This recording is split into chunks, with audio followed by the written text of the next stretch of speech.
Un projet démarre quand son commanditaire le décide. Prince 2 ne s'intéresse pas à la manière dont l'idée du projet est née, ni comment elle a été communiquée ou vendue à la direction ou au client.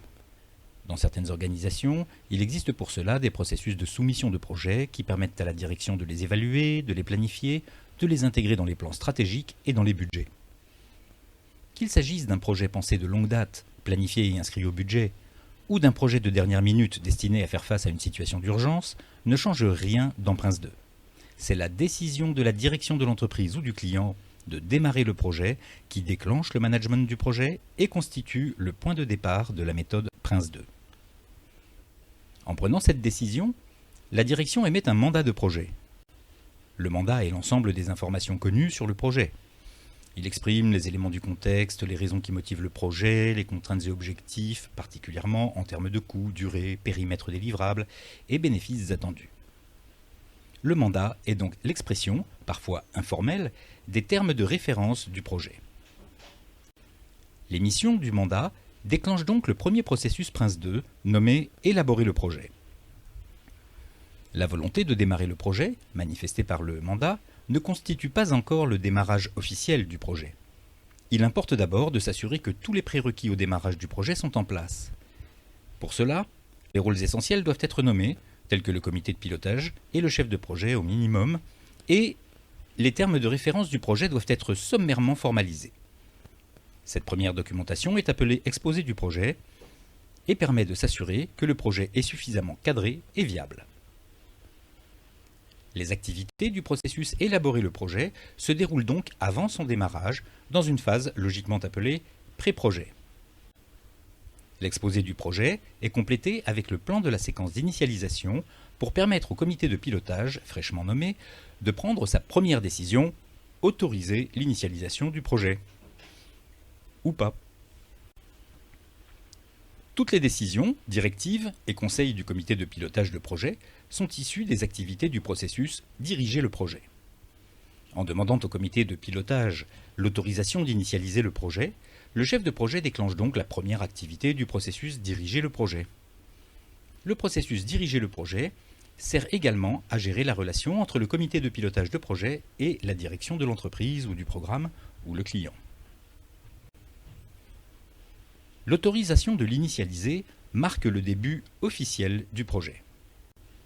Conformément au principe de management par séquence, tout projet Prince 2 commence par une séquence d'initialisation, ayant pour objectif de planifier tous les aspects du déroulement du projet. Le chef de projet gère cette séquence en utilisant le processus initialiser le projet. Dans ce processus, le projet est doté de bases solides grâce à la réalisation d'un ensemble de produits management incluant le plan de projet et son découpage en séquences, les modalités de délégation, les moyens de reporting, surveillance et contrôle des travaux, les approches de gestion des risques du projet, des changements, de la qualité et de la communication. Initialiser le projet permet aussi de produire la version détaillée du cas d'affaires ainsi que l'approche de gestion des bénéfices et de compléter ou préciser, si besoin, la description du produit de projet. En synthèse, initialiser le projet produit la version initiale des référentiels qui définissent les règles et les modalités de fonctionnement du projet. Ces référentiels constituent la DIP, DIP pour documentation d'initialisation de projet. En application du principe de management par séquence, chaque séquence de management doit être préalablement planifiée pour être autorisée par le comité de pilotage de projet avant que le chef de projet ne puisse en gérer l'exécution. Comme nous l'avons dit, la séquence d'initialisation est planifiée dans le processus élaborer le projet. Pour les séquences suivantes, la planification est réalisée par le processus gérer une limite de séquence. Un peu avant la fin de la séquence d'initialisation, le chef de projet déclenche donc le processus gérer une limite de séquence.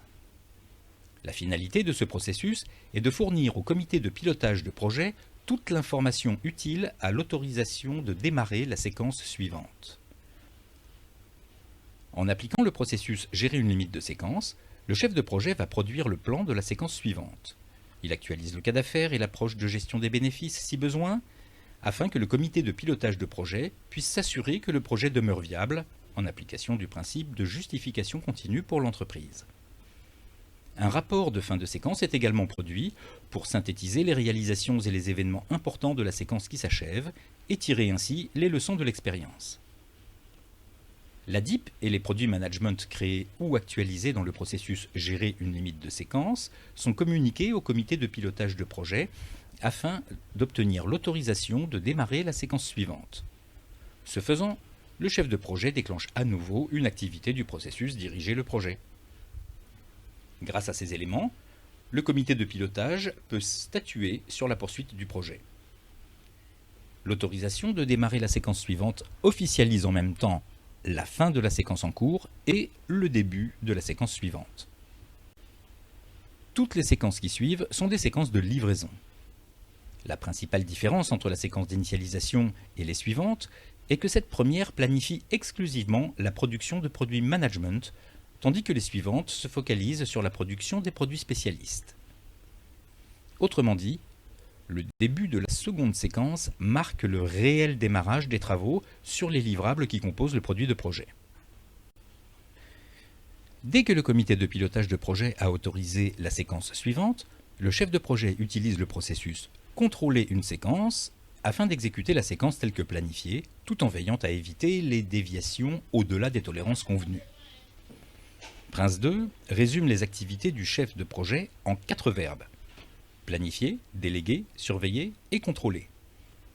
Comme nous venons de le voir, la planification d'une séquence de livraison est déjà produite dans le processus gérer une limite de séquence et validée dans le processus diriger le projet. Les activités du processus contrôler une séquence correspondent donc aux 3 autres verbes: déléguer, surveiller et contrôler.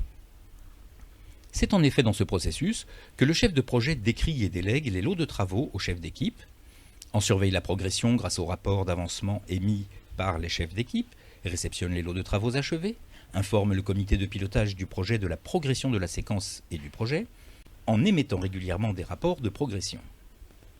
Et parce qu'un plan se déroule rarement comme prévu et que des incidences se produisent, le chef de projet aura à traiter ces incidences et prendre les décisions qui s'imposent pour limiter les déviations et garder ainsi le contrôle de la séquence.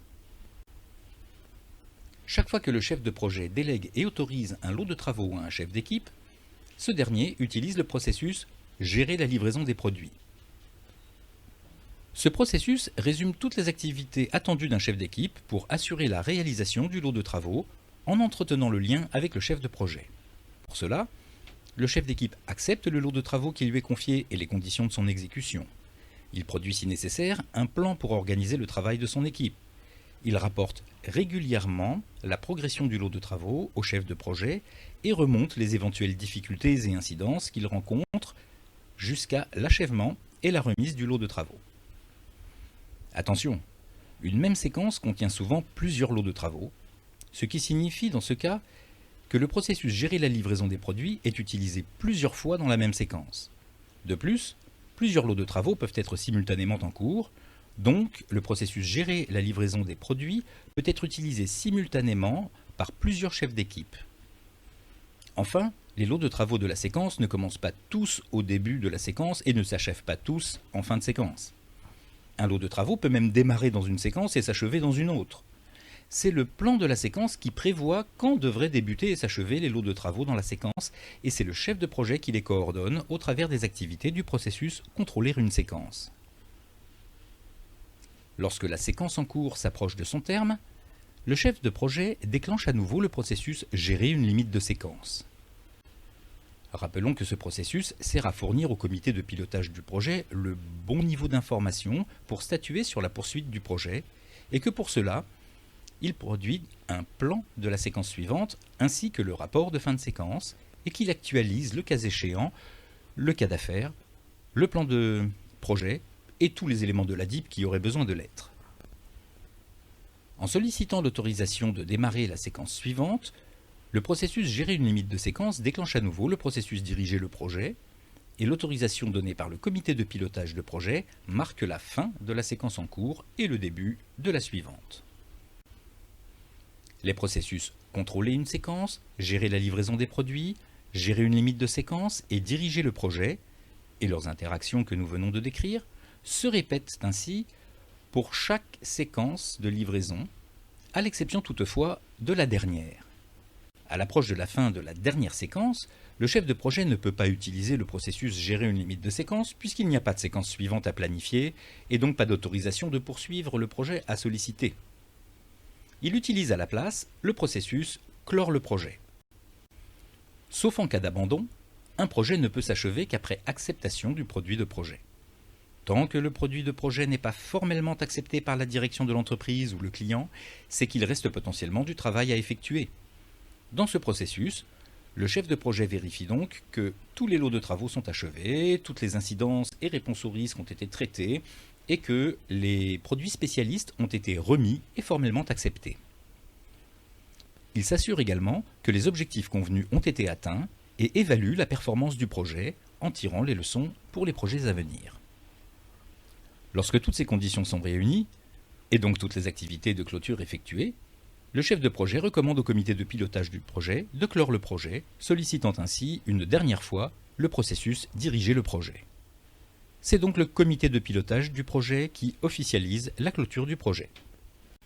L'ensemble des séquences, depuis le début de la séquence d'initialisation jusqu'à la clôture, définit le cycle de vie du projet. Puisqu'il n'y a plus de produits spécialistes à réaliser, la fin du projet signifie la libération des dernières ressources affectées au projet et la dissolution de l'équipe de management de projet, c'est-à-dire de l'organisation temporaire qui avait été mise en place pour conduire le projet. Pour autant, il reste souvent des activités à conduire après le projet, comme la mesure des bénéfices pour vérifier que les résultats ou impacts attendus grâce aux produits du projet atteignent les niveaux prévus.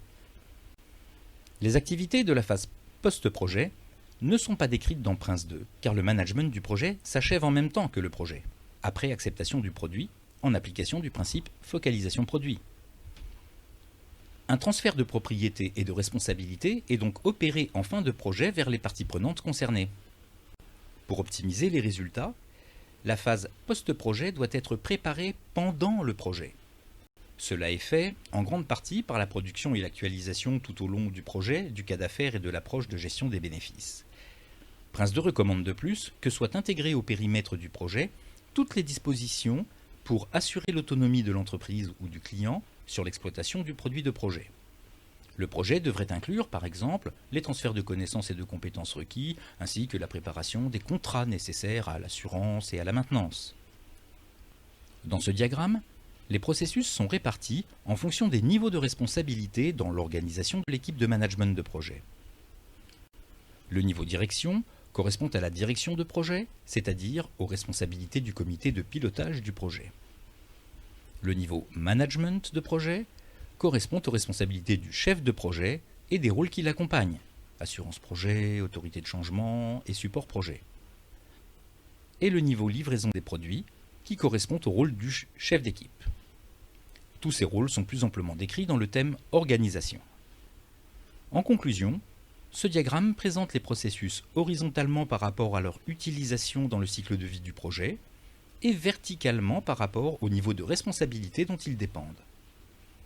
Il permet de constater que les processus élaborer le projet, initialiser le projet et clore le projet ne sont utilisés qu'une seule fois dans le projet, tandis que les autres sont sollicités autant de fois que nécessaire selon le cycle de vie du projet et les circonstances.